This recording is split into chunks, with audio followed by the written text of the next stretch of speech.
বিশ্বকাপের স্কোয়াড ঘোষণা করেছে জার্মানি। ম্যানুয়েল নুয়েরের কামব্যাক, পরপর দুই বিশ্বকাপে নিজেদের ভরাডুবির পর কেমন দল গড়েছে জার্মানি, চলুন বিস্তারিত জেনে নেওয়া যাক।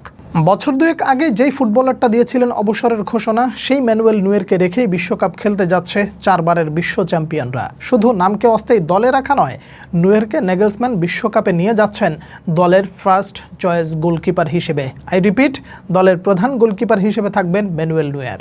2014 সালে বিশ্বকাপ জেতার পর অনেকেই ভেবেছিল জার্মানির এই দলটা রাজ করবে ফুটবল বিশ্বে। তবে এরপর টানা দুই বিশ্বকাপে গ্রুপ স্টেজ থেকে বিদায়, যেই দেশটা বড় মঞ্চে নিজেদের আধিপত্যর জানান দিয়েছে প্রতিটি সময়, তারাই কিনা হঠাৎ করে নিজেদের ছায়া হয়ে গেল। আর এই জায়গায় ম্যানুয়েল নুয়েরের ফেরাটা স্কোয়াডকে শুধুমাত্র শক্তিশালী করবে না, বরং জার্মানির হারানো আত্মবিশ্বাসকে আবারও ফিরিয়ে আনবে। কারণ নুয়েরের মতো কিংবদন্তিরা যখন গোলবারের নিচে দাঁড়িয়ে থাকে, তখন ডিফেন্ডাররা কিছুটা হলেও নিশ্চিন্ত থাকতে পারে। সুপার কিপার হয়ে ম্যানুয়েল নুয়ের সাহস যোগান মিডফিল্ডে। বয়সটা 40 হলেও নুয়েরের উপস্থিতি বাড়তি শক্তি যোগান দেবে জার্মানির স্কোয়াডে। এবার আসা যাক পুরো দলটা নিয়ে। কেমন হলো স্কোয়াড? শক্তিমত্তার বিচারে কেমন করতে পারে নেগেলসম্যানের শিষ্যরা? বিশ্বকাপের জন্য ডিফেন্সটাই জার্মানি রেডি ইউনিট। আমার কাছে এরাই সবচেয়ে ভাইটাল রোল প্লে করবে। আপনি প্রশ্ন করতে পারেন কেন এই কথা বললাম? অ্যান্টোনিও রুডিগারের কথাই আসেন। সে একজন আপদমস্তক ওয়ারিয়ার। ওর মধ্যে এমন ধরনের এক্সট্রা এনার্জি রয়েছে, বিগ ম্যাচগুলোতে পিছপা হয় না, বরং সামনে থেকে লিড দেওয়ার ক্যাপাবিলিটি আছে রুডিগারের মাঝে। পাশে থাকবেন জনাথন তাহ, অনেক বেশি কন্ট্রোলড, ফিজিক্যাল ডুয়েলে বেশ স্ট্রং, এরিয়ালেও ভালো, আর বল পায়ে একেবারে কাম অ্যান্ড কম্পোজ ডিফেন্ডার। আর নিকো স্ক্লাটার ব্যাক একটু আলাদা ধরনের বা আলাদা ধাঁচের সেন্টার ব্যাক। অনেক সময় রিস্ক নিয়ে কিছুটা সামনের দিকে উঠে আসার চেষ্টা করে, লাইন ভাঙার মতন পাস দেয়, যদিও ভুল করে। কিন্তু মডার্ন ফুটবলে এমন সাহসী ডিফেন্ডাররাই ম্যাচের ভাগ্য ঘুরিয়ে দিতে পারে। ফুলব্যাক হিসেবে ডেভিড রাউম খুব গুরুত্বপূর্ণ। লেফট সাইড থেকে উঠে গিয়ে বিল্ড আপে বেশ ভাইটাল রোল প্লে করেন তিনি। তবে সবচেয়ে ইন্টারেস্টিং ব্যাপার কি জানেন? জোশুয়া কিমিচকে নেগেলসম্যান কোথায় খেলাবেন, রাইট ব্যাক নাকি মিডফিল্ড? পুরো জার্মানির ব্যালেন্স বদলে দিতে পারে এই একটা মাত্র সিদ্ধান্ত। আমার কাছে ব্যক্তিগতভাবে মনে হয় নেগেলসম্যান কিমিচকে ম্যাচ ভেদে রোটেট করে খেলাবেন। যেমন ধরেন, বড় দলের বিপক্ষে সে হয়তোবা রাইট ব্যাক হিসেবে খেলবে, ছোট দলের বিপক্ষে মিডফিল্ড হিসেবে খেলবে। সব মিলিয়ে নুয়ার, রুডিগার আর তাহ ডিফেন্সে এই ব্যাকবোনটাই জার্মানিকে টুর্নামেন্টে অনেক বেশি সামনের দিকে এগিয়ে নিয়ে যেতে পারে। এবার আসা যাক জার্মানির মিডফিল্ড নিয়ে। যদি বলি জার্মানরা মিডফিল্ডে ম্যাজিক বা চমক দেখাতে পারে, তাহলে কি আপনি অবাক হবেন?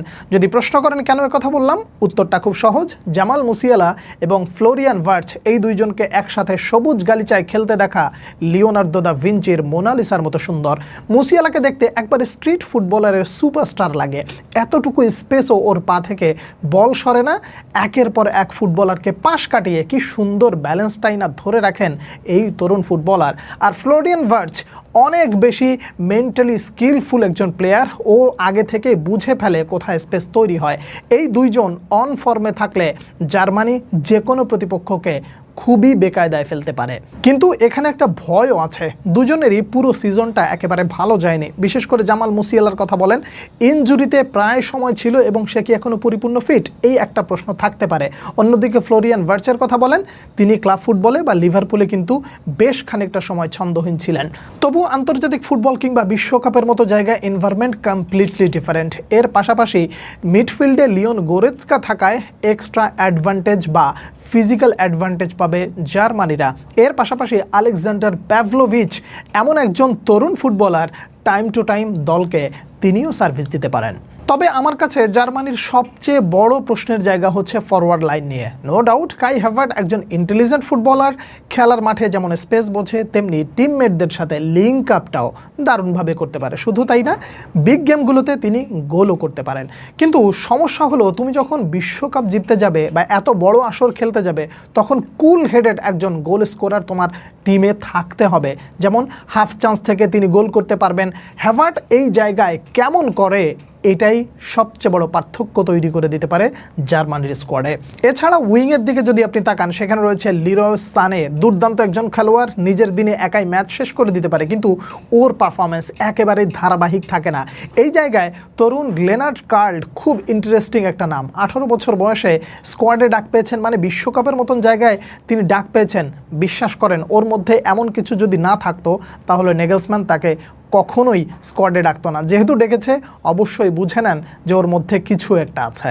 সবশেষে একটা কথাই বলি, জার্মানির এই দলটা সেই 2014 সালের মতো অপ্রতিরোধ্য না, তবে অনেক দিন পর তাদের মধ্যে একটা জার্মান সুলভ ব্যাপার দেখা যাচ্ছে। স্কোয়াডে এক্সপিরিয়েন্সের পাশাপাশি ইয়াং ব্লাড আছে, ট্যাকটিক্যাল দিক দিয়েও বেশ ফ্লেক্সিবিলিটি রয়েছে, এতে কোনো প্রকার সন্দেহের অবকাশ নাই। আর সবচেয়ে বড় কথা, তারা আবার বিশ্বাস করতে শুরু করেছে যে জার্মানি শুধুমাত্র ইতিহাসের পাতায় কোনো দল না, তারা নিজেদের দিনে এখনও ভয়ঙ্কর, যে কোনো প্রতিপক্ষের বিপক্ষে জ্বলে উঠতে পারে, তাদেরকে শেষ করে দিতে পারে, এমনকি শিরোপাও তারা জিততে পারে। এই আত্মবিশ্বাসটা যেই দলের মধ্যে একবার চলে আসে, তাদেরকে তাদের দিনে হারানোটা আসলে কষ্টসাধ্য হয়ে যায়। জার্মানির স্কোয়াডটা কেমন হয়েছে আর যতটুকু বিশ্লেষণ আপনার সামনে তুলে ধরলাম, এই জায়গায় আপনার কোনো মতামত আছে কিনা, দ্বিমত আছে কিনা, যদি থাকে অবশ্যই জানাবেন। পরবর্তী ভিডিওতে আবারও দেখা হচ্ছে, সে পর্যন্ত অনেক অনেক ভালো থাকবেন। আল্লাহ হাফেজ।